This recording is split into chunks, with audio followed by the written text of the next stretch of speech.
رجاء اذا اختك عندها امتحانات جهالها لا تروحين. اناشد من خلال هذا البث المباشر، اناشد ثم اناشد، صار هواي ما مناشده. رجاء بوقت الامتحانات خطار لا، خطار ممنوع. الخطار بركة البيت، أنا متأكدة إنه الخطار بركة البيت، والبيت اللي ما يطب له خطار ما بي بركة. هسه مثل أني يعني معروفة بالخطاطين والحمد لله بركة وخير، بس رجاء بأيام الامتحانات خطار لا يروح للبيت، البيت لا يروح لخطار، البيت لا يروح لخطار. اناشد من خلال هذا البث، لان تلقين الام ملتهيه، ابنها عنده اجتماعيات لازم يفور 18 محافظه، مدرسه صارت هسه 19 محافظه، هاي بزمن 18 هسه صارت 19.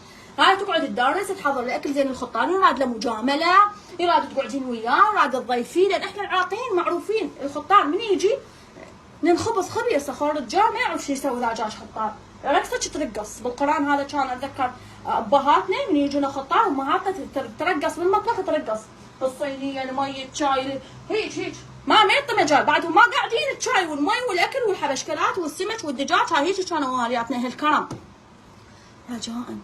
رجاء انت هسه تقولين تريدين تروحين لاختك اذا عندها امتحانات لا تروحون، خل تخلص الامتحانات وروحوا كل اللي بيكم.